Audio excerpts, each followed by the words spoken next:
For those that are new, we don't always have a presentation, but we've had such a demand for, what do you do after Lyme when there's a lot of damage done? So I thought maybe the best way to do that was to bring, we had actually 2 professionals that were coming today, and one of them didn't make it back in the country, so she was going to Skype in, but she's not going to be here. But this is part 1. And then we're going to have part 2. We're actually having 3 parts. So we will have another we'll have 2 more speakers in January and probably 2 more in trying to space it out. So we have time for newbies just to talk. So just pay attention to the email. So I'm coordinating schedules. So we're going to be having a very specialized audiologist come. We're going to have a speech language who works at brain rehab. If I could get Dr. Ralston to address that. And we have Dr. Ralston today, and we are really grateful for him. He was a key. When my son Paul and David needed rehab for the brain, they were blasted with disease. So talking, walking, moving, motor, all these things, and we're going to talk about it. And we went to the Rehab Hospital of Indiana, and they wanted him to be there 6 to 8 hours a day. And after 10 minutes, he shut down. And they didn't know what to do, and they threw their hands up, and they said, we don't know what to do. So we started praying and started researching, and we ended up coming across Dr. Brad Ralston.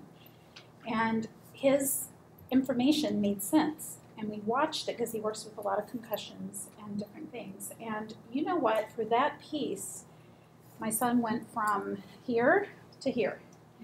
And then other people have found the same experience. So we know that everybody in this room, you don't need anyone to tell you what Lyme can do, because you've all experienced it. And we know that there's a continuum. There's some who can go to work, and there's some who can talk, and they can walk, and they can function, and there's others who can't be here because they can't leave their homes. They cannot. So we've seen the spectrum, but it doesn't matter what part you're on that spectrum. This disease, like all diseases, affects life, right? So this is about hope. So what I thought is my son Paul, 6 years ago was followed another brother who was disabled. And long story short, Paul needed full care. And he doesn't remember those times. And he had daily seizures. And he had unexplained seizures. As the neurologist says, they're seizures, but they're not. They're variant migraines, but they're not. It was Lyme disease. He lost consciousness over and over and over again. If he stood up, he sat, he would fall on the floor and be unconscious up to 20 minutes at a time. So it was a really hard time, and we had a lot of things. So for him to be here and to speak, I thought would be incredibly encouraging. But his story, I'm not trying to focus on our family. I'm not trying to. So the purpose is not to focus on our family. The point is, we have 5 children, and 4 of them have suffered, and they have been varying degrees. We have one who can work. That's all he does, but he can work, and it still affects his life. And then we have my Paul. And so anyway, today is really before and after Lyme Borreliosis Complex. As most of you know, it's not just Lyme, but it's all the co-infections, parasites, things that we had in our bodies before we're infected and bitten. And so it says, one of the things we've all learned is wherever the bacteria and co-infections settle and invade organs, tissue, nerves, and systems, there will be damage. So you know it, but there is hope and healing can come. So after, next slide, maybe. Sorry, we thought it was a PowerPoint, but it went. Stages to healing. We ended up, after other providers, with Dr. Jimsick, and one of the things that really resonated with me is infected tissue can't heal. Because as a mom, we were 3 years into it. We were 4 years into it. And I kept thinking, I know they're getting better, but why can't my son talk? Why can't my son read? Why can my son, when he tries to stand, he falls over, and he has tremors and Parkinson's and MS and all these 18 diagnosed major diseases? And what we learned was, first, as you all know, diagnosis is really hard, right? To get a diagnosis. That's the first battle. Some people here, I know it was 35 years. Anyone more than 35 years? How many years? 37. 37 years. For us, it was 15. For others, they're very fortunate. It's within the first year or two. So diagnosis, we all know, is really, really hard. But after that comes treatment. And depending on how long it's been there and how many systems it's affected, and if it's neurobosis, if it's in the brain more than in other areas, treatment, as we've talked about month after month, is long and it is hard. And we can all say, well, that didn't work. Let me go find something else. That didn't work. And we hear it from providers, don't we? From specialists. Well, if it were working, wouldn't you be better? It's been 2 months, right? How many of you have heard that? A lot of you? Family members and friends know. And even specialists, even in the rehab community, we found that. It's like, oh, well, what you're doing must not have worked because look what happened. So treatment is really, really hard. In our case, it's been 6 years for Paul. And for another son, it was 6 years. Another son, it's 3 years. And a daughter at 4 years. And they were still going. Paul's finished treatment. Then came healing and rehabilitation. Some things healed without any intervention. Over time, things just healed.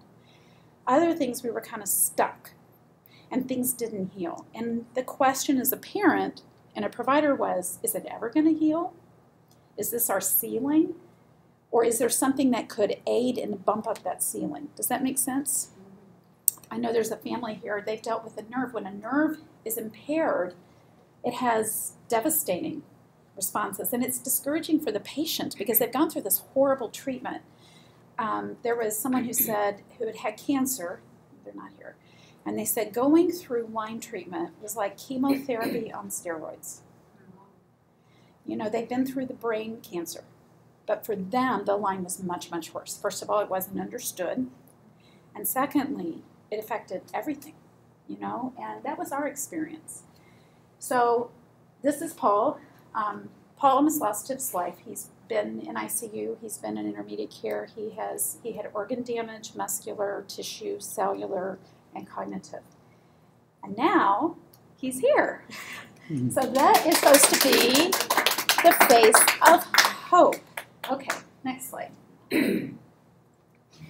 Paul couldn't really communicate. My husband said, "Are you really going to put that picture?" Yeah. Yeah, because Paul was not responsive. He really wasn't responsive. And someone today mentioned this concept of time. 2 of my 4 children had no concept of time. They didn't know if it was an hour a day. They could stare at a wall and it could be a whole day. They had no idea. I kind of see that as a blessing from God. Yeah. Because if it had been minute by minute and they knew it, I don't know. But actually, thank you, Paul, you found a picture. And we didn't really document our journey because the first 4 years were so hard, so we had very few pictures. But this is what it can be. And then, just very, very quickly.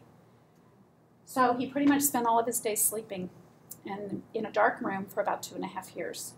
No sound, no light, nothing. And he has a service dog who is rarely bored right now. Because Paul couldn't use his hands. He would be locked up like this, and he couldn't grab things. Anyway, so that's where we were. Let's go a little faster.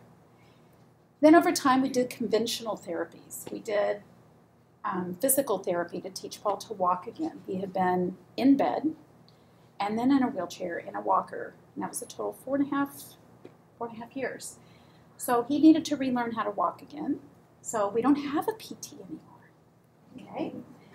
We had OT, we had different things. As you guys all know, healing after treatment, there's things that can heal without intervention just when the disease is gone. Over time, how many of you have had hormonal problems? How many of you had adrenal? Over time, for our children, those things resolved. And the hundreds of people I talked to, over time, those things resolved without injuries, getting rid of the disease. And the body began to heal. And then all of those supports that you take, you know, for hormones and adrenal, slowly were lifted and they carried him. Now, does it happen for everyone? I don't know. But it's sure, we've watched it and I've heard it. Pain, the muscles, joints, headaches, nerves, that's indescribable pain, right? If they say it's at 0 to 10 and your kids are going into 13, and you have kids that are strong, and the pain is, they've got like knives going throughout their body. But you know what? Over time, those things went away as the tissues healed. It didn't take intervention, it took time. I think you've experienced that too, haven't you? Yeah, definitely. So that's hope. So isn't that great to know that over time, those things can go away? 100%? For one of my sons, 100%. Another one, he is off most of the supportive things, but he still has some adrenal and hormone. But see, he hasn't been off treatment very long. He's in a maintenance stage, so it's taken time. So that's hope. And the people I know that were on the Lyricas and on these supportive and go off of it, and they're fine. I think that's your story, isn't it? Yeah, it takes we're coming out. time, okay? The autonomic and sleep disorders, how many of you have that? Everybody, right? POTS, some people. My son Paul is the only one who had it at the severe stage, which is why he has, over 20 times of concussions so bad that he was out for 20 minutes. That causes brain damage, right? Sleep disorders, falling asleep, staying asleep, right? The vivid dreams, tachycardia, palpitations, all those kinds of things over time. For everybody I have spoken to, over time those things have healed. Paul's on medication for POTS, but it used to be when he was on medications, he still had problems. Now, he's fine, but he needs the supportive meds. And I really am convinced over time, as the brain continues to heal, that'll go away. That's hope. Sound sensitivity. Not everybody has it, horrible, but is there anyone here where you just literally couldn't be out of a quiet room? Yeah. In our house, we were a house of music. We had violin and piano. It all had to stop. But over time, some of that can be resolved, and most of the people I talk to, that goes away. But not for Paul. And I'll tell you about that. We're having an audiologist come. He's having to have his auditory pathway retrained to handle sound. And that's why he's actually here. He has hearing aids in that are helping him retrain. He's in a kind of a study. And so just for him to be here is really exciting. Palsy, the palsy, paralysis, and different things. Any of you had that? It's really common. All of our kids, that was resolved after treatment. Fatigue, yeah, right. Do I need to explain that? A lot of the providers say that's the last to come back. And that kind of makes sense. But we have a son now is a landscaper, and I'm saying he's carrying 200 and 300-pound boulders, and I think that is a guy who couldn't even stay awake and couldn't even get out of bed. So we've seen it, and I hear other people, but it tends to be after treatment, and it takes time. And GI problems, we all know about those, right? And over time, in your stories, and a lot of people, that was before disease. It didn't come from treatment, it was before. But once treatment came, and you get rid of that infection, guess what starts to heal? Even the GI. All of our kids, their GI systems were healed. When they had the chronic, the GERDs and the irritable bowel and all that, it's completely gone. It took years, but it's completely gone. The psychiatric manifestations, those that have had it, I think my husband, I would say, was probably the hardest. In our household, that is completely gone. Again, it took years of treatment, but it's completely gone. Well, except for one with OCD, excuse me. Still has some OCD. But other than that, that has resolved. We really praise God for that. So here are things that others have been telling me, and we also dealt with. What if, rehabilitation and adaptations? Like with all disease, damage can be done that can't be reversed, right? And you learn to live with it, but you're grateful for life that you have back. So you have to learn adaptations. Paul's had to learn some adaptations, right? But there's other things that can heal with an aid, and that's where we're going with Dr. Ralston. We have 2 kids with optic nerve damage. That's irreversible. One of them is learn adaptations. The other one is we're trying to start making accommodations. Motor disorders, tremors, ataxia. Do you know what ataxia is? So it's a coordination. Maybe you can describe it better, but it's a lack where the brain can't send the coordination. So, falling, stumbling, can't coordinate the muscles, can't walk without the aid of a walker. Those things have 100% resolved in 2 of our children, 100%. But it took, again, treatment for then the body to begin to heal. And we did do OT, we did do PT, but I really think the biggest part was when we started addressing the brain. That seemed to help as well. Paul will always probably have tremors. He was diagnosed with Parkinson's, but most of it is resolved, but the tremors haven't. Would you agree that's probably one of the biggest? Probably. Yeah. They said that part, those motor neurons are damaged, and but he's learned adaptations. Neurogenic bladder, I don't need to tell you if you have it, but we have a speaker that's going to be coming and addressing this. We were told there is nothing that can be done. Just get that permanent catheter and live with it. And through other people sharing stories with me, we were led to a very, very specialized PT. And she happens to be in insurance. So if you have insurance, she covers you. She's an amazing lady. And we were told, one of our kids was told they would have a 40 to 50% chance of getting some healing. And right now they're at 100%. And it's been life-changing. So that's another story of hope by looking for providers. So look for that provider who's going to come. Emotional healing. Enough said. And we have somebody who was supposed to come today also from Bloomington who has Lyme. And Dr. Lentz is the one who told me about her. But she was not in a state to be able to come today. But she sees people. Many of us, it's been through our pastor. The Lord has brought healing. Others need to meet with someone. And this gal that will be coming in Bloomington, word finding problems, a therapist to help. Can you say her name, please? I don't want to say her name right now, but I will give it to you later because we're doing a public taping. Yes, it'll come to me afterwards. Joint tendon damage and scar tissue. How many of you have dealt with that? One of our sons that was his biggest problem.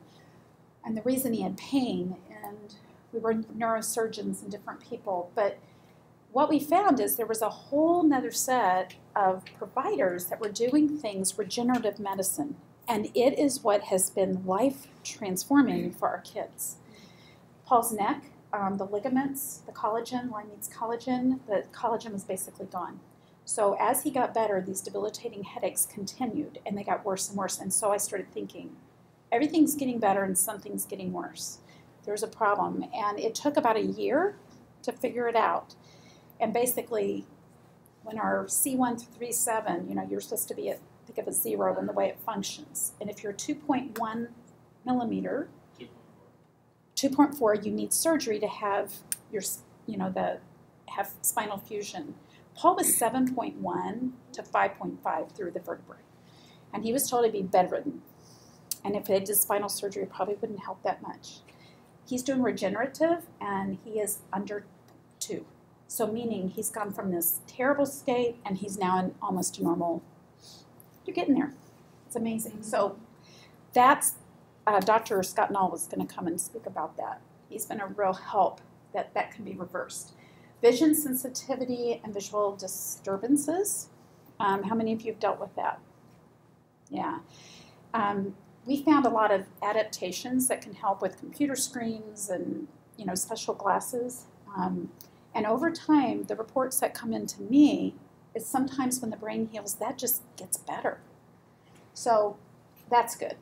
Cognitive impairment is where Dr. Ralston's going to come in. Again, I don't need to tell you, short-term memory, reading. Why couldn't my kids read? I mean, they couldn't physically read. They couldn't focus, they couldn't comprehend, and we're talking severe. Paul could do about 10 words. That's all he could do. And that's where we were 2 years ago, and now he's reading about a 12th grade level. Yep. So that's come through Dr. Ralston's practice. Speech, verbal expression, the speech versus can't get it out or can't get the thoughts out. Verbal expression, word finding problems, and you guys know the list goes on. So I'm going to let Dr. Ralston, I think that's the last one, isn't it? Yep. So that's kind of, our aim is about every 2 to 3 months to bring different providers that you guys have told me that have worked and helped that are more of the common symptoms. And if you have a provider that has helped you in the rehabilitation, please tell me who that is, and I would like to talk with them and add that to the list. So does that make sense what today's about? Okay. So Dr. Ralston, why don't you come on up, and I'm really grateful you're here today. Thank you. Rob, thanks for having me. Thank you guys so much for having me. Thanks to Leanne and her family. They do such a great job at this. So passionate about it. So, she wanted me to come and just share my role in Paul's recovery. So first of all, again, my name's Brad Ralston. I have a practice over at 93rd Meridian. It's called Neuro Health Services. And we specialize in functional neurology. I also have an office right next to there at 95th and Meridian that's called Brain Balance. Brain Balance is a program for kids with ADD, ADHD, and autism, which is also functional neurology based.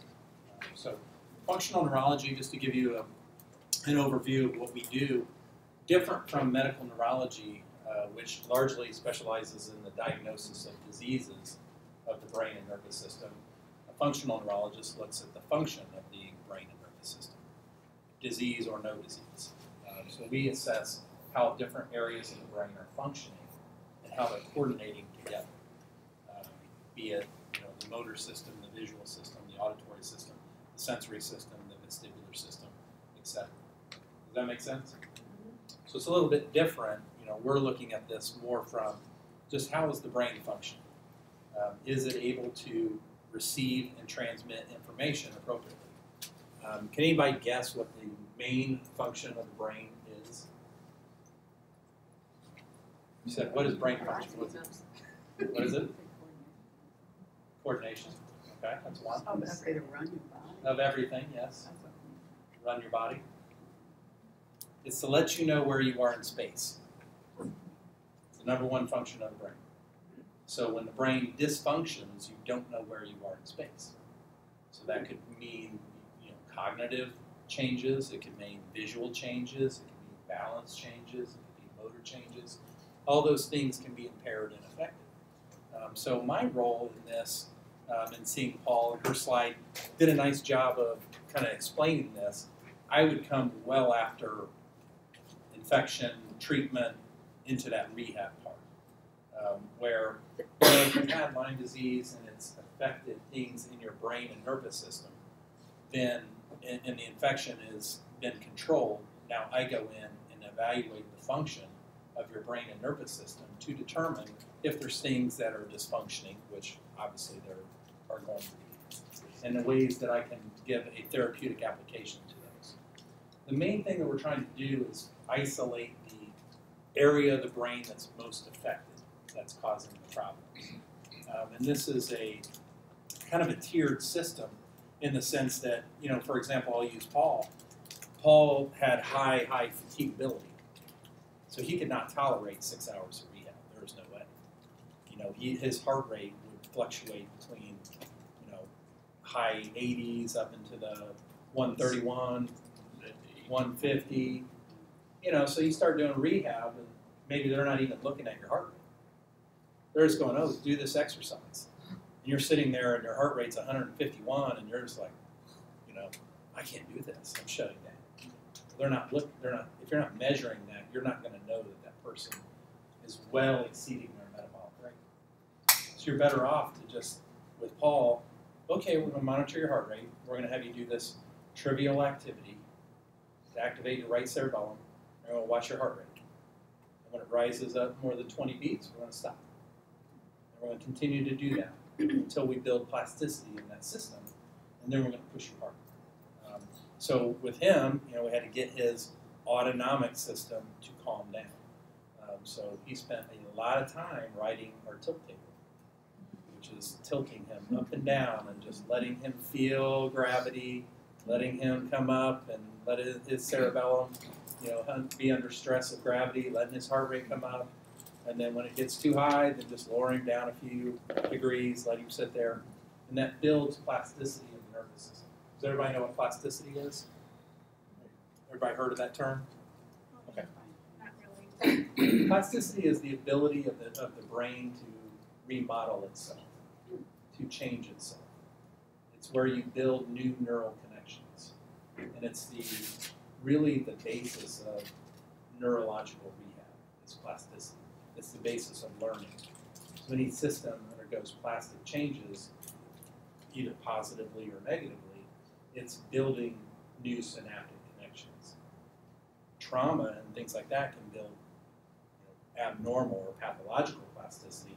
We want to build beneficial plasticity into areas. So when there's neuronal pools that are unstable, like in Paul's situation in his brainstem and his cerebellum, we have to build plasticity there before we can get him to do more complex things. If you can't stand and close your eyes and keep your balance, then I can't stand and have you stand and do rehab.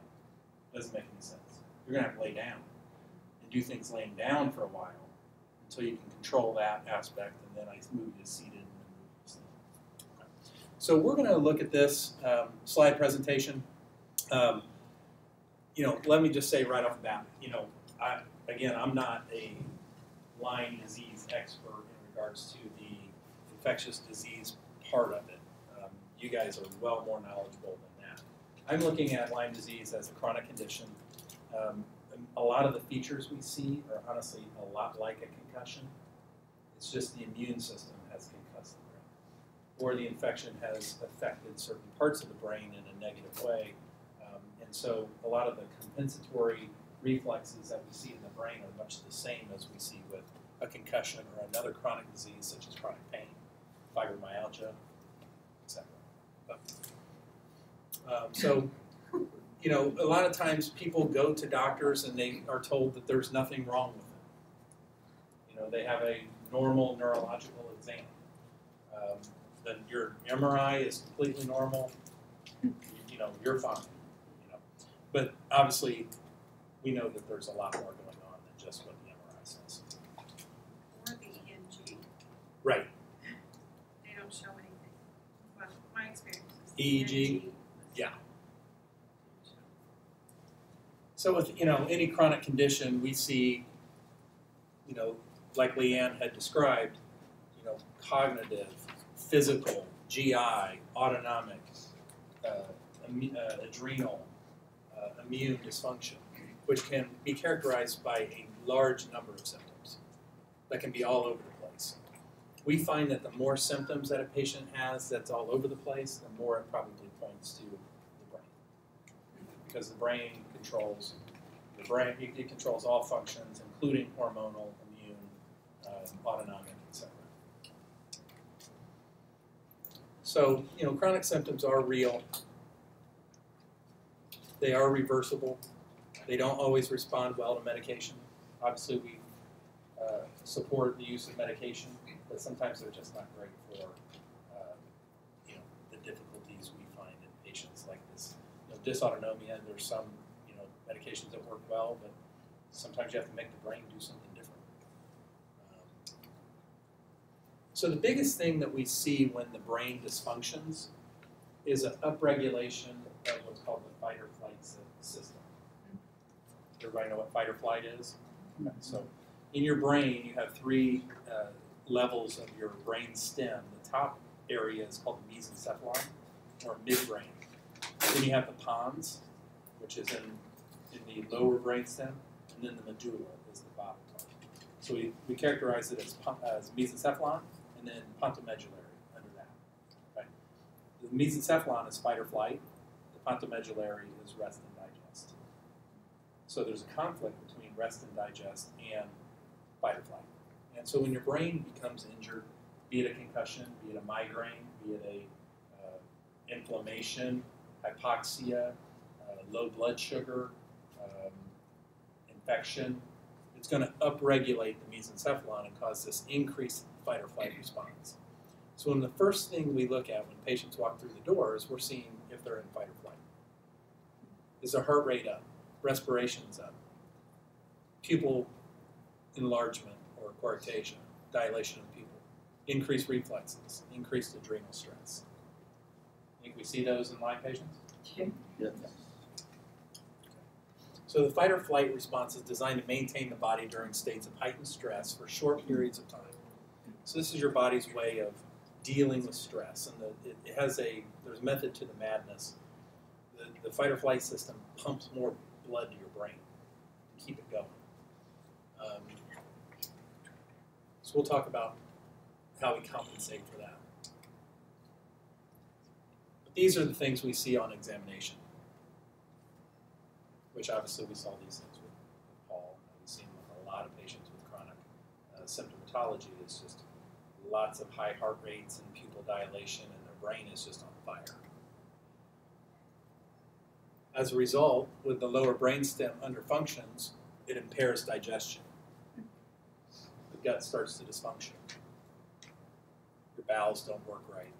Sexual dysfunction, dry mouth, tearing issues, blood supply to organs goes down. And some of this, what we talked about with neurogenic bladder.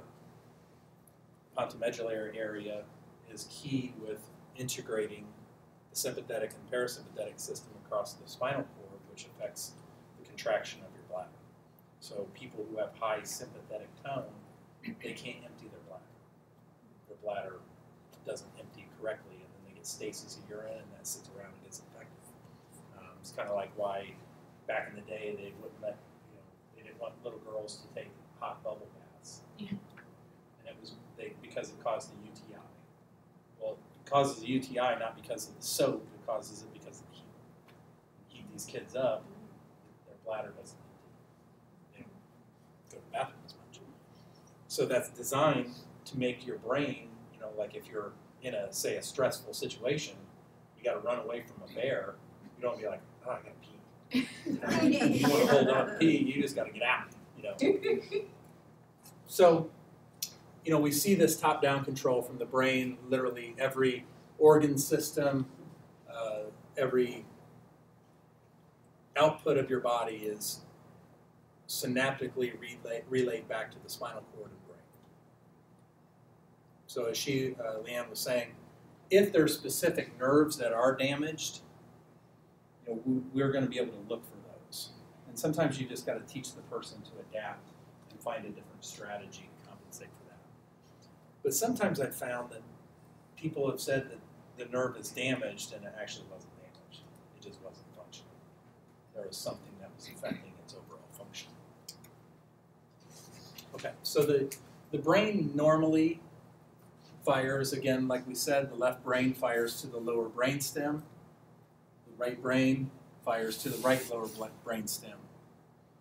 Information that's coming up from your left side hits the left cerebellum and is relayed to the right brain. Okay. Then the right brain fires back out to the right lower brainstem. Does that make sense? So everything comes in from our body and is relayed to the contralateral side of the brain. The brain fires down ipsilaterally to the lower brainstem. This gets disrupted when there's changes in integration from the cerebellum to the brain. So when the brain decreases its output to the lower brainstem, then we see overfiring of the upper brainstem or mesencephalon. So this can come from decreased cortical output, increased cerebellar output, or it can come from issues specifically in the mesencephalon. Like we talked about, hypoxia, low blood sugar, inflammation, infection can definitely do that. But generally, it starts to take a toll on this overall normal firing of the brain. And you see those compensatory sympathetic reflexes start to pop up. So any type of trauma, physical, mental, emotional stress, toxins, chemicals, or infection can cause that dysfunction.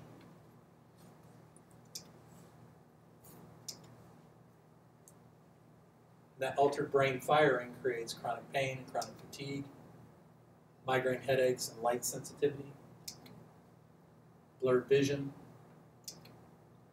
increased sweating, difficulty falling or staying asleep. When the brain stem's overfiring, you start to get this insomnia, you start to clench your teeth, sometimes TMJ, heart palpitations. We see that a lot in patients. Irritable bowel syndrome, UTIs, high blood pressure, brain fog, as that loop continues to increase the firing from the mesencephalon. Cognitive behaviorally, we can see episodes of depression, anxiety, difficulty scanning pages when reading, difficulty adding or subtracting, difficulty expressing what you say, difficulty understanding what others say to you, loss of long or short-term memory, loss of sensation or numbness, changes in handwriting, more irritable or angry, problems with balance, tripping, dropping things, ADD, dyslexia. Okay. This is more when the brain, when we're talking about the cerebral hemispheres are affected.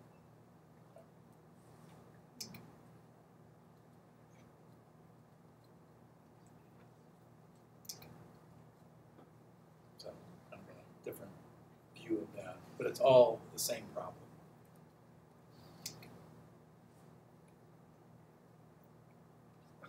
In particular, when the mesencephalon is overfiring, we see increased pupil diameter, which lets more light into your eye, and that causes light sensitivity, which is a very common symptom that we see in patients with chronic symptomatology.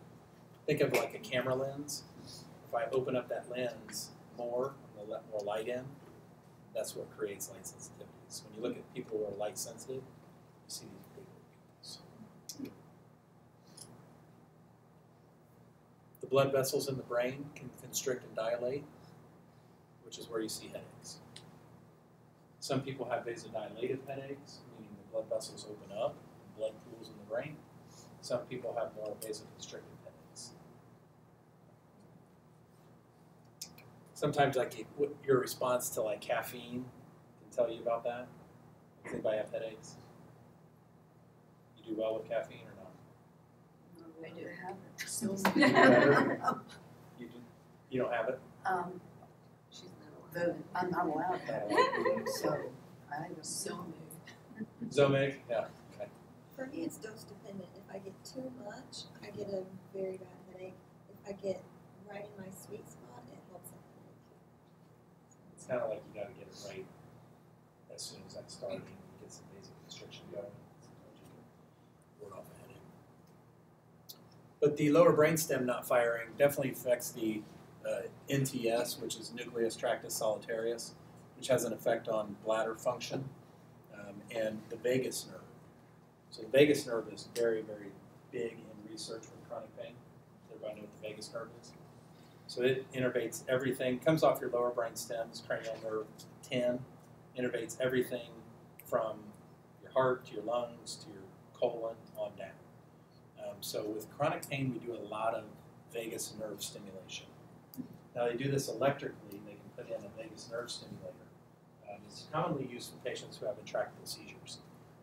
We use a non-invasive form of vagus nerve stimulation electrically. We like to do 15 to 20 minutes of that 3 times a week. Sometimes we get the patient to home unit, just have them do it at home. It has great outcomes with chronic pain and dysautonomia. So, go ahead. Why would stimulating it? Isn't it being overstimulated here? No, the vagus nerve is, because the midbrain is overfiring, remember the midbrain is the top, So it's not stimulating. the lower brain stem is not stimulated enough. Yeah. So when you stimulate the vagus nerve, it calms, it increases rest and digest. So I read you can exercise it by humming Mhm. or making a specific noise. Yes. You would have patients do that. Yeah. Gargling, rubbing your tummy, things like that. There's like a little Facebook, one of those things. 33 ways to stimulate your vagus nerve. Humming, gargling, things like that. Some people like do hard swallows, gagging, palatal stimulation, all those things. But the mesencephalon being high also increases your cortisol responses. So as Leanne was talking about, adrenal dysfunction is something we see commonly where cortisol levels become affected. A lot of times what we see is a rhythm problem with cortisol where it gets too high and too low. So a lot of times people start off the day with too low cortisol. At night, their nighttime cortisols are too high, so they flip their circadian rhythms over and they can't fall asleep. What do you do You typically have to get at the brain, because the brain is what tells the adrenals what to do. If it's a rhythm problem, a lot of times it's the problem centered in the hippocampus. So the hippocampus is in the temporal lobe, and it's this little seahorse thing that does short-term memory. And that's the kind of the So you have to reprogram these. through. What specifically do you do to reprogram that portion? I know a lot of people use phosphatidylserine at night to dampen the cortisol, but your approach is what exactly? I would use phosphatidylserine too. It's great for the hippocampus. It's like a food for the hippocampus, but also brain-based therapies to try to downregulate those. Like when you say brain-based therapies, what exactly does that mean? Are you attaching something to your head, stimulating it? It might be Are you vagus nerve stimulation. It might be vestibular and oculomotor rehab. It might involve breathing exercises or a host of different things, whatever your issue is, we can address and see if we can. What you want to try to do is fire up the brain so that it fires up the lower brain stem. So then, what do you fall asleep then always? I can get up always at 3 a.m. I can fall asleep fine at 10 o'clock, but it's the same idea. Yeah, I mean, I'm not addressing you, but Right. sometimes that's serotonin based or blood sugar. I find a lot of people wake up at night because they're hungry. So if high cortisol, you burn through glucose so fast. And if you get hungry, it'll just be like, oh, I'm not awake. Most women don't realize this because I'm Yeah, I don't Me? get up and eat. Me, I know I'm hungry. Okay. You say you don't I don't get up and eat. get up and eat. I can tell. Try. Yeah. And that's what most people do is, but try it next time and you go, am I hungry? Is that what the problem is? Or try to eat something that's easy to digest. So- Otherwise, Well, then I'm gonna have god-awful Okay. reflux and Right. still Yeah. So, so the higher cortisol is what's preventing the ability to get to sleep? Yes. Cortisol and melatonin are inversely proportional. So the higher your cortisol goes, your melatonin goes. So you're not going to be able to fall asleep. But back to that previous slide, the vagus nerve. Think about too. A lot of people who we see with chronic symptoms have bad tummies, dysbiosis, leaky gut, and those types of things all play into this too. And that leaky gut feeds right back up to the vagus too, right back up into the brainstem, which further causes that brainstem issue.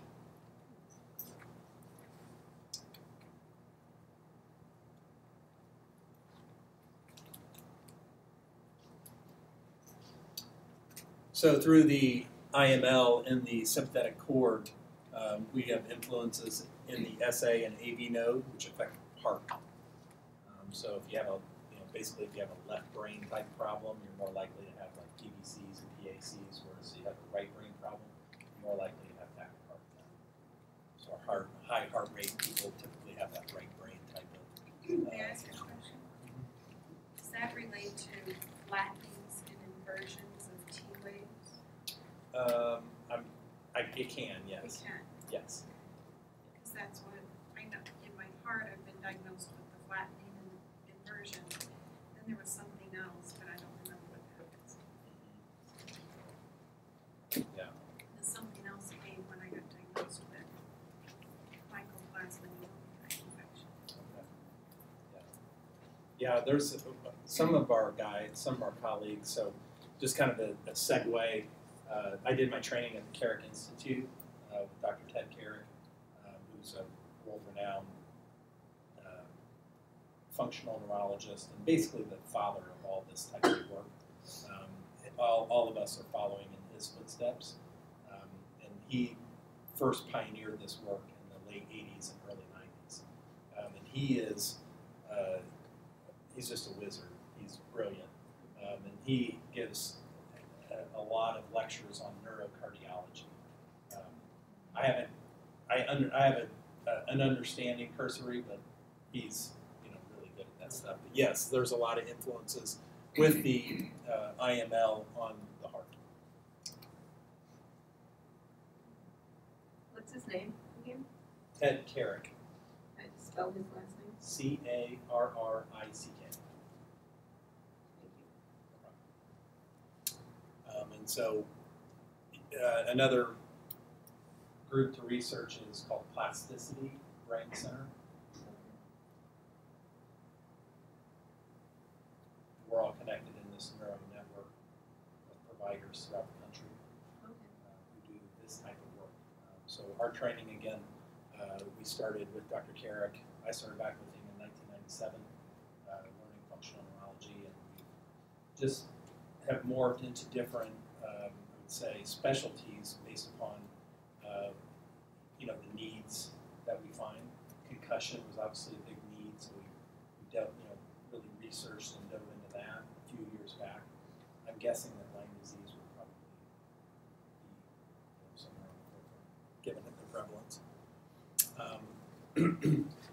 Looking at emotional stress, a lot of what we look at with disease, with chronic symptoms, with concussion and things like that is that we see effects into the pituitary. So the pituitary is going to release all your releasing hormones. So if you have a concussion, you're going to see a hormonal change with patients. If you've had Lyme disease that's affected your brain and downregulated your pituitary, now you're going to have hormonal problems. It only makes sense. Your thyroid, your pituitary, all these glands are basically registering almost like a thermostat, how your metabolism needs to be turned up or down based upon what you can tolerate. If you can't tolerate anything, your brain's just going to turn down the thermostat. So the pituitary downregulation is where you're going to see these hormonal changes. Do you do, as part of the therapy, you start with baseline measurements? We do sometimes. It depends. I don't have anything that I do hard and fast. Everybody comes into this with different specialties. I'm thinking if someone had. Yeah, absolutely. That would be Yeah. Mm-hmm. Yep. So some of my patients, I guess we would say, they come in with all this stuff already done. So I'm not going to recreate the wheel. And, if they have, say, a functional medicine doctor, or they're seeing maybe an MD or something that's handling that, then I'll do my piece. I really like to stay with the functional neurology side. I do have a functional medicine doctor in my office. Do you turn people away to get your over 90%? No.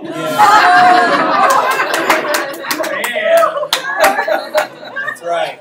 Or do people I make divorce them. you? Right. I make them qualify. They leave on their own. I'm sorry, I'm a super Asking that critic. question. I am a super critic. I'm super critical. Well, it depends on what, We've been through a lot, you have to understand that. Oh, I understand. No, I know. Okay, I'm good. Well, I want to interject. What I appreciate about Dr. Ralston, he did stick to his piece. And he said to me, I really don't know that much about Lyme. And because I have been to other chiropractors, and they were trying to treat Lyme.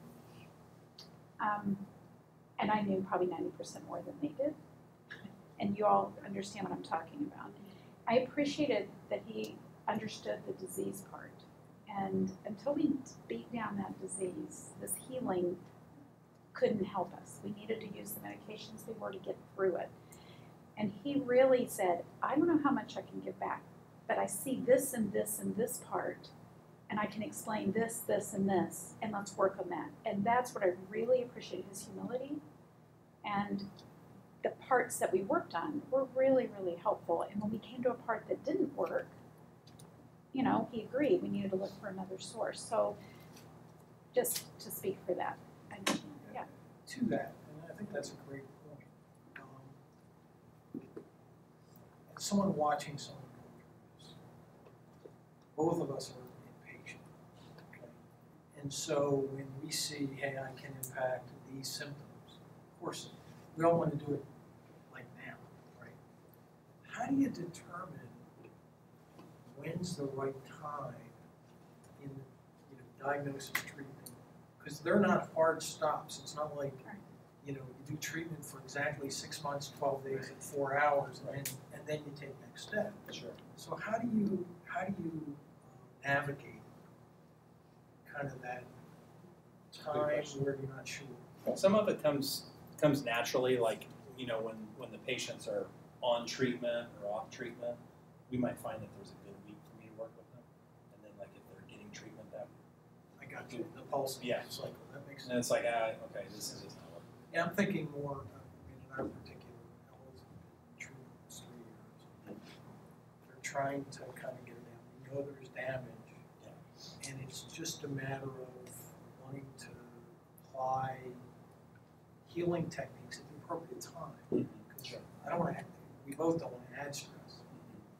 So, kind of, is it an art as opposed to a science, basically? Yeah. But what we're looking at is something really specific. So we're going to get into what we're testing and measuring here.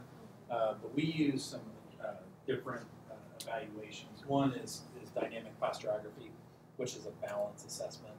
It's a test that you stand on a forced platform with your eyes closed, and we measure your stability. So stability is a huge thing in regards to, back to my original premise, where you are in space.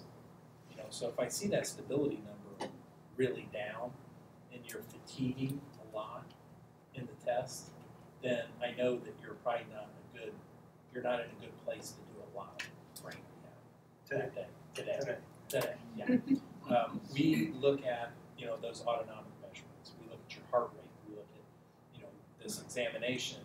And if things are you're blown up, it's like, okay, this is probably not a good day for this. One of We the may do something else. Yeah, relative to Lyme, one of Yes. the hardest things is you really can't measure the bacteria. Right. So you don't know, it's all clinical, you're guessing. Sure. But then we're also looking at ocular motor functions, and when we do these tests, we have exactly what we're going for.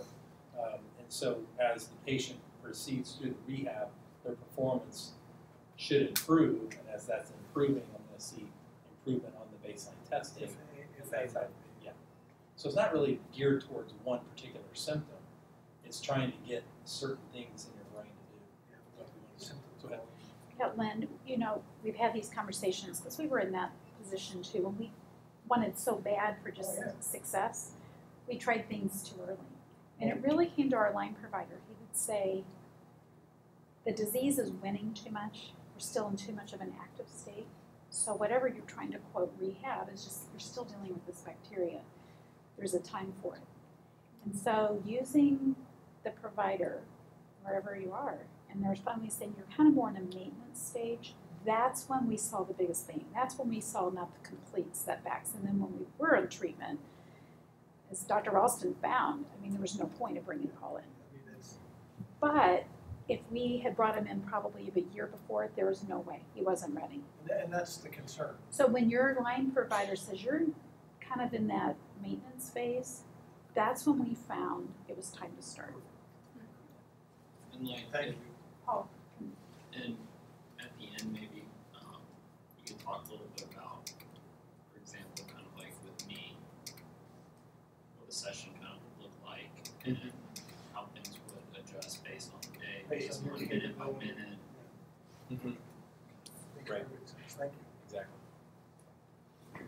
So as I was saying, dynamic posturography is something that we use in our initial testing, and we use as an ongoing measurement of your performance.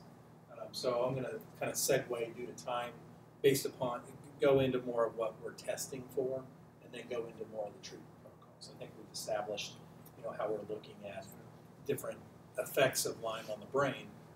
So dynamic posturography, you're basically standing on a static platform and then a dynamic platform, which is a foam pad which perturbates you and makes you off balance, and you have your eyes closed, and we see how you compensate for that. Okay. It's a great standard measurement of overall neurological function. Then we go in and look at the visual system. We're looking mainly more at the ocular motor system than the visual system. The visual system being more like, how do you see 20/20 eye doctor kind of stuff is more what I let them handle. I'm looking more at how the eyes are functioning together, because your eyes are connected to your inner ear, through the vestibular system. So all these types of eye reflexes are important to me, and then the neck. So your neck, your inner ear, and your eyes are vitally important for you to maintain balance and for you to maintain what we call gaze stability. Your ability to hold your eyes on a target for a sustained period of time. When the brainstem is under functioning, one of the biggest things we lose is gait stability and gait speed. Paul had a lot of this, something he worked on quite extensively and did a great job with. But again, be patient with it. So if I hold a target 20 degrees out to the left and I have you focus on it, I'm looking to see, do I see any movement of your eye off the target? Are you saccading towards the target? Are you saccading away from the target? Is your eye really struggling to stay out there? If you can't do that, then it's very hard to read. It's very hard to be in public spaces where your eyes are jerking around. When your eyes jerk around, the background moves. It can be very disrupting visually, and it can make you feel very insecure. So a lot of the patients we see have this insecurity with their visual system because their eyes have all these little saccadic movements, what we call square wave jerks, that shouldn't be there. And those make you feel Sorry, what are they called again? square wave jerks. Square wave jerks? Square wave jerks. So on testing, they look like, it looks like a square. Because it happens whenever I write sometimes, and I'm not writing for very long, and it's so frustrating. It used to happen, and it never used to happen. Disrupts a lot of cognitive functions. Reading, writing, trying to focus, and you're looking at a target, but your eye is making those little jerks or something. Yeah, depth perception definitely. So that's all affected in through the eyes, deep down in the brainstem, in that lower brainstem, and that pontomedullary system is where gaze holding takes place. So impaired eye movements indicate suboptimal brain function beyond the influence of depression, malingering, and intellectual ability. So these studies basically all show that, in concussion, we see these aberrant anti-saccades, saccades, memory-guided saccades, smooth pursuit, gaze holding, all these things that really nobody's testing and measuring. But they're there, and that's what the real problem is with recovery, is that all these little eye movements that you're not going to see, this far away from the patient. Oh, you're fine. You have to really be looking at that patient to discover these. Eyes turned in, eyes turned out. Almost everybody that I see, their eyes will be shifted one way or another. So instead of the eye just, looking straight out, I'll see rotation in or out on one of the eyes. So your brain is not receiving the right amount of information. That's called strabismus. Another thing we oftentimes see is convergence problems. Your ability to bring your eyes in and out becomes lost. Very hard to read if you can't hold your eyes in convergence, or if you have convergence overfiring or convergence spasm. So all these things affect clear vision, getting your eyes to go the same direction. Anybody have problems with clear vision? And most of the time, as the eye doctors say, your vision's fine. So it's obviously in the way your eyes are moving. If I take my eye and I just go right in there and I just push it just a little bit, I'm going to get blurred vision because this eye is going to be turned. What is that when, one eye, someone I know has one eye that's smaller and the other one's really big, that they went in really heightened times of inflammation? Is that related? Mm-hmm. Yeah. The pupil or the whole eye? The pupils are always dilated, but I mean the actual lids, one's big and one's smaller. Yeah. They get a ptosis on one side and then the other eye props open. Yeah. And that usually is the side that the sympathetic system is really going crazy on. So with those patients, we like to do bilateral blood pressures. Generally, you'll see the blood pressure on the side of that big O eye way higher and things like that. They may sweat more on that side. They may have differences. Can you comment on the sun and its effect on the eyes? 'Cause, the middle of winter, I went out and I did a women's march, and it was a beautiful sunny day in South Bend. It just exacerbated my symptoms because I saw the sun for a couple of hours. So do you know why You know, going on? was there snow on the ground, or was there a lot of I don't think contrast? so. I mean, just. I had just hadn't seen the sun Mm-hmm. that long. It was like a 60-degree day. Yeah. You know, it was in January. So it's like, I always knew that the sun was a trigger for me. But Yeah. I Light just don't know what sensitivity. system it's working on. It's got to be something in the visual or brain. Oh yeah, you know. definitely working on the mesencephalon.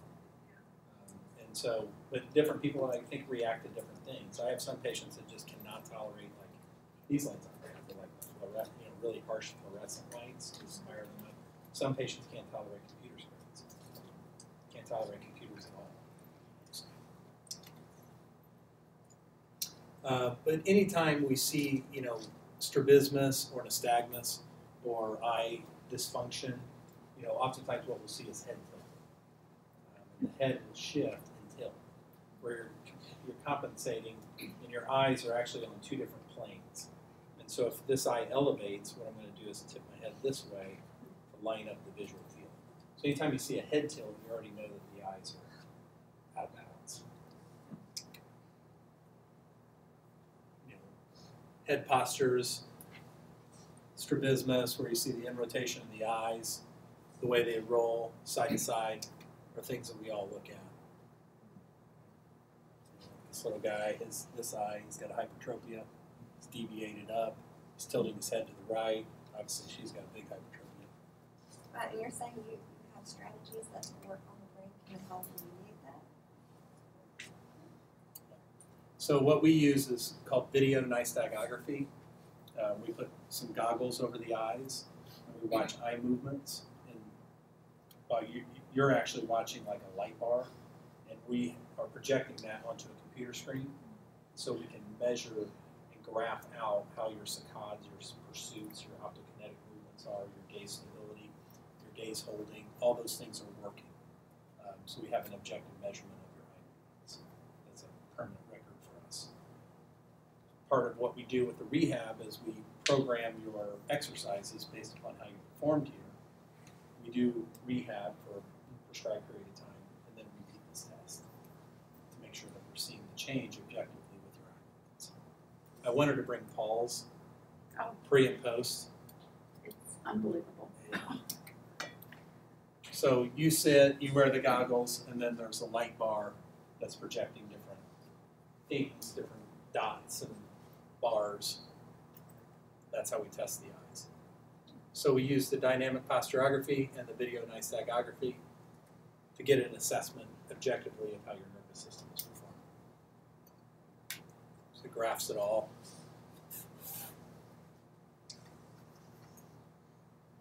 Another thing we look at a lot is the vestibular system. You guys familiar with vestibular function? The inner ear systems? Okay. So the vestibular system is encased in your inner ear. Your inner ear has receptors that respond to rotational movement and translation, which is up and down or forward and back. Okay. So the otoliths and the semicircular canals tell you where you are in space based upon how you're moving. Lots of patients have abnormalities here. Patients who we see that have balance problems, motion sickness, a host of other different issues in regards to inner ear function, we will want to assess the vestibular system.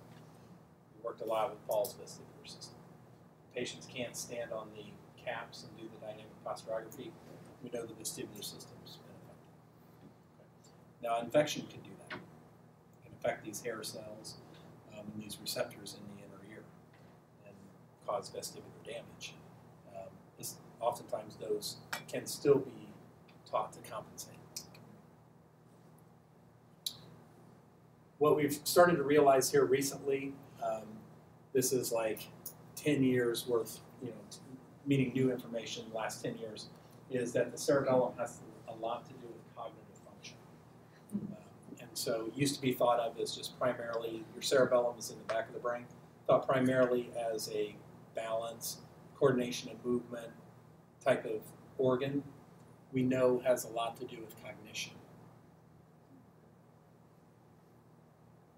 So emotional symptoms can come from your cerebellum being dysfunctional. So a lot of patients with these cerebellar-based problems have a lot of emotional symptoms, psychiatric issues. So vestibular dysfunction has been shown to adversely affect attention. So demands on can worsen the postural sway associated with vestibular disorders. MRI studies show that humans with bilateral vestibular damage undergo atrophy of the hippocampus, which correlates with their degree of impairment on spatial memory tasks. So a lot of different studies looking at the cerebellum and cognitive function. Some of the things we work on in rehab: gaze stability.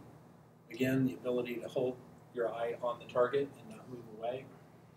As we're doing gaze stability exercises, we may have the patient then look at the target and then start to move their head side to side. We watch their eye movements to see how they're able to hold and track that. We want to see, does it stay clear or does it move around? Does the patient show any balance problems when they start to do these exercises as we move it around? Vision perception is based upon incoming sensory signal information about ongoing activities. Recordings from single neurons have shown that corollary discharge signals can influence visual representation in the parietal, frontal, and extrastriate cortex, as well as the superior colliculus. So the neural circuitry that produces remapping is distinguished by significant plasticity, suggesting that updating of salient stimuli is a fundamental process for spatial stability and visuospatial behavior. Things that we see with concussion, Lyme disease, with patients with chronic disease is that they lose this visuospatial and their body-centered awareness of where they are in space. And that can be very frightening. It can be very difficult to manage if you feel like you're not grounded and you don't know where you are in space. And so the superior colliculus is a key area that works at mapping where you are in space again. It's a specific rehab protocol that we do that helps remap the visual system so that you know, again, where you are in space. A lot of these are controlled by parts in the brain that control different eye movements. The frontal lobe controls saccades, basically. Saccades are fast eye movements, like this quick back and forth eye movements. Pursuits are more back here in the parietal lobe. Pursuits are slow pursuits, slow eye movements back and forth. Back here in the cerebellum, you'll see the vestibular ocular reflexes, that type of reflex. When we're testing and we're seeing aberrancies, say for example, in one of these eye movements, what we're doing is trying to ascertain, is that paramount to what symptoms you're presenting with. So say for example, the front part of the brain, does everybody know what the front part of the brain does? Emotion. Concentration, planning, judgment, emotional expression, creativity. Front part of your brain is the human part of the brain. So when people have depression and they have problems with learning and things like that, that would be in the frontal lobe. The parietal lobe is associated with like sensory information, motor sensory. Okay? So if you have problems moving your right arm, would I look more at the front part or maybe more at the motor areas? Okay, so I'm looking at the motor areas. If the motor areas control smooth pursuit and this controls saccades, which would I better be looking at in regards to eye movements to try to figure out what's wrong with you? Your pursuits or your saccades? Your pursuits. So I see aberrant pursuits and I see aberrant motor activity. I'm piecing that together. Now if I rehab you and I have you do motor activity combined with pursuits and we rehab that area, I can see how that area of the brain is doing. That's how we piece together the diagnosis. Another key area of the brain and nervous system that we focus on is the basal ganglia. Basal ganglia, does anybody know what that's involved with? Parkinson's. Okay, it's a dopaminergic area of the brain. and it is influencing motor and emotional regulation. Stopping and starting motor activity is largely geared by the basal ganglia. So we have an on pathway and an off pathway. Most movement disorders are an aberrancy in the on or off. When you have tremors and when you have tics and when you have all these different things that can come out as movement disorders, largely it's the basal ganglia that's involved. So let's go. So with strategies, we focus on balance training, peripheral nerve stimulation, and visual cues. We may do peripheral nerve stimulation to nerves of the body that we're finding that you're not moving correctly or that you're not getting good feedback from to the brain. So say you have a sensory loss from your lower extremity, you're not moving your left side appropriately. We want to maybe electrically stimulate your left lower leg so that the right brain knows where that is in space. Okay. Does that make sense? Vagus nerve stimulation. We may use that for somebody who has a heightened mesencephalon or fight or flight response. SSEP is another electrical stimulation that we do through the tongue. So we use a little electrode that goes right into the tongue, and it kind of shocks the tongue to stimulate the gaze holding centers. Paul can tell you all about it. He's had hundreds of them. And it just vibrates the tongue, and it's an electrical stimulation right into that gaze center. It's like looking at a battery. Yeah, sort of. Oh, I do that all the time. Yeah. And you do that because why? Everybody knows that. People do that. Batteries when we were kids. So typical rehab, what we would do is after we diagnose and come up with our treatment goals that we're going to focus on. Say for example, a patient comes in, and I can use him as an example. Okay. So as he came in, his balance was poor. There was decreased proprioception coming in from his muscles and joints, mainly kind of just the tone and the disuse atrophy. There's just decreased feedback into the cerebellum. There was obviously the dysautonomia. His heart rate was really high. Pupils were big and lots of fatigue. So we knew that we had to deal with the brain stem in order to decrease his fatigability and get him autonomically stable. And the oxygen was really low. The what? The oxygen. Yes, oxygen levels. His pulse oxes were 88. Yeah, right around 90. Ideally, you're going to see 97 to 99 on most patients all the time. His were really low. So we had to do a lot of deep breathing. Just counseling on breathing exercises. So we put a band around him and had him do some deep diaphragmatic breathing, supine, for a long period of time. And Paul learned to breathe up his own oxygen levels. He just looked at the pulse ox and he could do some deep breathing exercises and bring that up. So once we got that working, that was helpful for him. We did some soft tissue things with him. He had some neck complaints and some headaches, obviously, that are still ongoing. But we used some different techniques on there. We did some SSEP stimulation to activate the lower brain stem, activate the vagus nerve centers, and then we started in some gaze stability protocols with him. So getting his eyes to be able to hold, his eye movements were, he had a hard time at first. All his eye movements had been impaired and affected. So we want to start from kind of the baseline, which is gaze stability. You can't do anything if your eyes are going to jerk around with any other eye movements. So he did a lot of no, yes type of exercises, supine and standing. I'm sorry, laying down and then sitting up. And then while we did that, we combined that with the tilt table.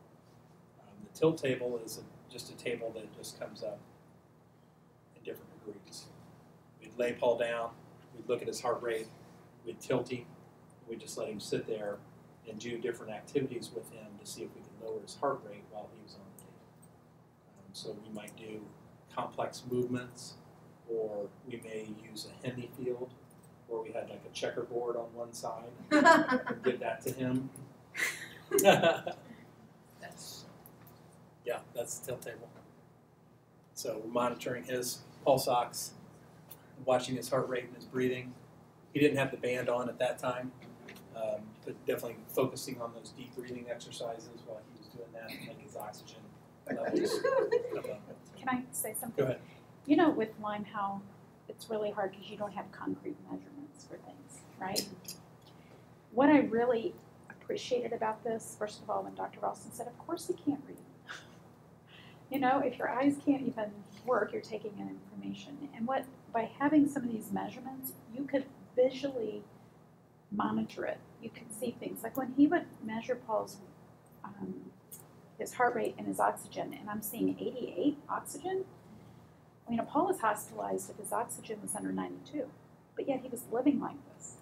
And so with Dr. Ralston showing us, there were visible signs that helped us see what we needed to do and not do in treatment, and to see that completely change. Now, instead of 3 months, it took a year and a half, I think, 18 months, which normally maybe over 3 months. But you know what? As a, coming from this, it's really nice when you have something concrete and visible. And so I wanted to say that was really, really helpful to me as a mom, that you did that.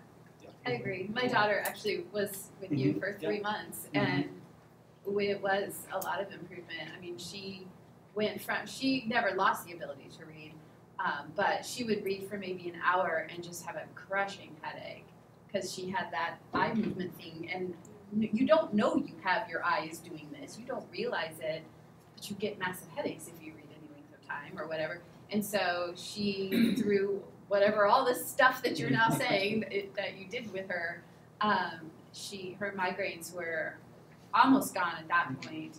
And it's been, about a year and a half since we've been back. And her migraines are occasional, but not too intense. She's, since we last saw you, she's probably finished 3 college courses, and is able to read, and she's got a part-time job now. I mean, it really helped a lot. Her stamina was helped. Reading is not an issue whatsoever. In fact, she has regained the love of reading and is just reading novel after novel on top of taking courses. It's been very exciting. So, yeah. Thank you. There's I appreciate it. Yeah. Good to hear she's doing good. And that's kind of like something we'll segue to is just, when you're looking at this B and G, you have that picture of you in the goggles? Mm-hmm. It's so attractive. Right. We test and measure that often to see how the eye movements are doing. If you start off and you have like poor gaze stability and you can't pursue and you can't do a movement called optokinetic, which is where your eyes are moving back and forth, then reading is not going to be very fun. It's not going to be easy. And so he wears these, and then the light bar is right here, and so we tested, as we saw earlier, and through our treatment, Paul's eye movements just became outstanding. And as that starts to improve, the reading levels start to come in.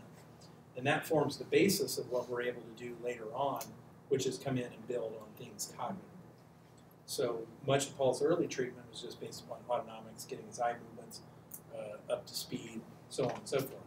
As he finished, Paul, he's incredible as far as his desire to get better and improve. And I almost felt like pressure every time he came in because he's like, he's going to want more. He's going to want the next step. So once we got through with what I felt like was an intensive enough program to make a change with Paul, there were still some pieces that were missing for him cognitively, which are way up in the high brain centers, things that are beyond like what we talked about before, things in regards to his reading performance, his reading comprehension, math reasoning. He's very intelligent, but he was not functioning at the level of his IQ. So what we did at that point was we gave him what's called a WIAT, which is a Wechsler Individual Achievement Test, and we were able to get some cognitive measures with him. And then we started him on a program of cognitive rehabilitation where we give him very specific exercises that work on the things we found pulled down on the WIAT to help him specifically with reading comprehension, getting his cognitive endurance up, having him do schoolwork just to build plasticity in his system so that he can tolerate being able to eventually soon here get in, do college courses and be able to sustain his endurance for a long period of time and to study and to read. We knew all that stuff was there based upon his eye movements that he had the potential. He just didn't have the cognitive endurance to do it. So that's what we segued into now. He's just done a great job with that. So that kind of put the icing on the cake, I think, for Paul in regards to his recovery. Wouldn't you agree? Yep. And then he did a program called Reading Plus, which is a eye movement program, which he does 30-minute sessions. Yeah, 20, 30 minutes. 30-minute sessions on eye movements to help just really seal the reading piece back in. So that gives you an overview of the clinic, kind of the approach. Again, I really wanted to try to more present what it is that is dysfunctioning in regards to Lyme disease, to kind of give you guys an overview of the brain and nervous system, to let you know that the symptoms that you have are explainable. Almost every system in neurology, almost every symptom has a biological basis. There's a reason. A lot of times people will say, well, we don't know why that happens. There's a reason it happens. These neurology guys have been doing this for years, and it's a fascinating field because everything that people experience, they know about it. Maybe the doctor you saw didn't know about it, but it's known about. So, and give you an idea that there are some of these disconnected parts are understandable when we look at it from a functional neurology perspective, and kind of give you kind of a glimpse into the brain and some hope as to what you may search for into adding into your rehab to get to the next level. So I'm happy to take any questions you have. I have a question. Go ahead. As far as, I was like sympathetic overload, like crazy when I started all of this. And so I was on loads of medicines to bring me down. And those are cut maybe in half, but I'm still on like Klonopin and all of that stuff. With that, would I still be a candidate for this? I'm still loaded up with all of that. I mean, most of our patients do come in on a number of different medications. That isn't really a barrier for us to work with improving plasticity and seeing where they're at.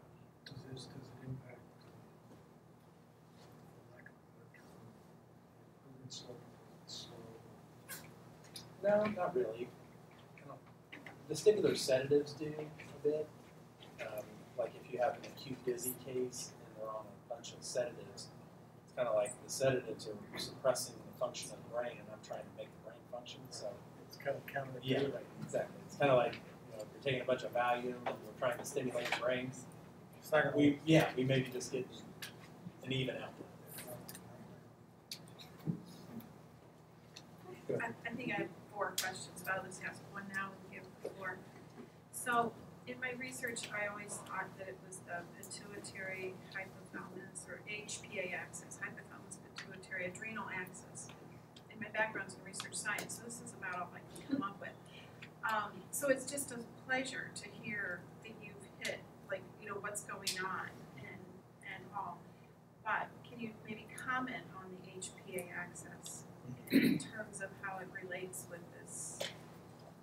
Sure, absolutely. I can't even say the words you were saying, so.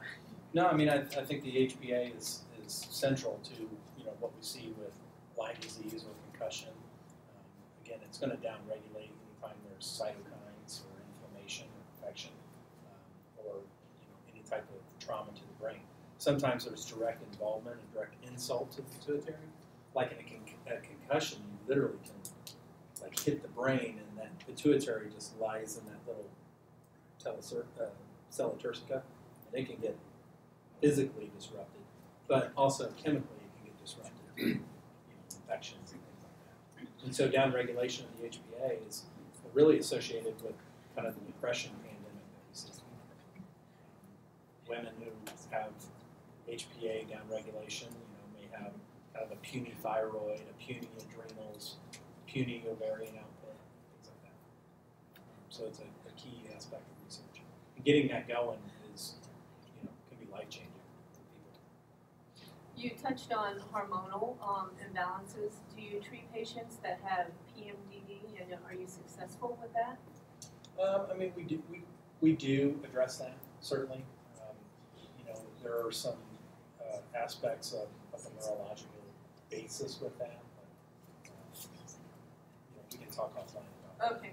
that. I would say that I'm not the best at female hormones. I just be straight honest with you. No experience. I have extensive experience. No direct experience. I know about them. It's just that, there's certain aspects of it that, I just don't find my tools are as good as other tools. So if I don't have the tools, then... Hi, and I'm sorry that I apologize a little late. I had another meeting that I had to attend. But you may have said this, but I might have missed it, so I apologize if I'm repeating anything. So for somebody who just suffers with chronic fatigue and stiff neck, which are two classic things with Lyme, none of the headaches or anything like that, is this something that could help, or is that a completely different area? Because that's one of my remaining symptoms for the past 6 years. Can't get rid of it. Yeah, sometimes you have to understand what's causing your fatigue. Sometimes it's, you look at say an adrenal test, or you look here and you think, well, that's the cause. But sometimes your brain and nervous system just aren't efficient. Maybe your heart rate's too high, or maybe your eye movements are dysfunctional, and by the end of the day, your brain's just kind of tired of being awake, and you just are shutting down. So yes, there's a lot of different reasons that would cause that. So, yeah, we can take a look. And are you taking new patients? Yes. Okay. I am. I love doing rehab. This is kind of my passion, is really specialized in that certain piece of, when I look at somebody's nervous system, I know what I can do for them, and I'm not going to try to do everything that everybody else is doing with them. I'm going to try to add my piece.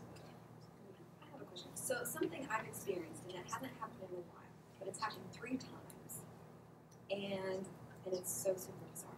So it's like, what has happened is it's like I will get very startled or scared, and then I will have simultaneously intense pain that just happens right at that moment and then goes away. Do you have people that come in and tell you they experience this very often? Can, yeah.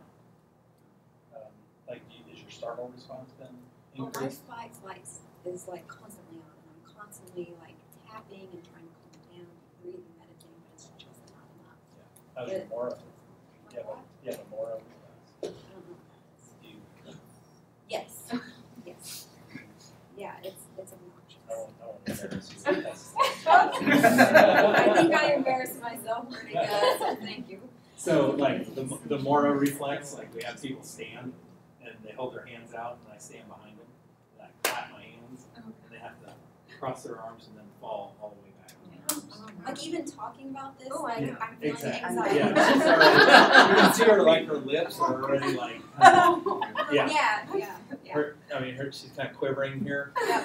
Yeah. Her foot's going towards the door. Exactly. Yeah. And people will scream. They really get a big Moro. So Moro is a primitive reflex that's buried inside your nervous system. So think about a baby. If you scare a baby, they're like, they go like that, that's what a Moro is.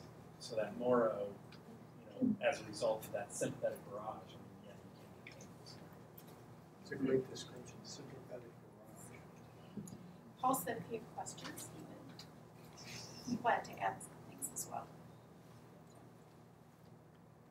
And you kind of just have to, this stuff it can get so technical. You have to just see it, honestly. You have to, like, look at an exam and see what you're looking at. Because you should be able to feel what it is that we're looking at and ascertaining. And then when it feels different, then you know that it worked because something's changed. Paul, quick question for you. It's obvious there's been a huge improvement. What was the worst part? What was the part that, obviously you got the benefit, but what was the thing that you just dreaded? Of the therapy? Yeah, of The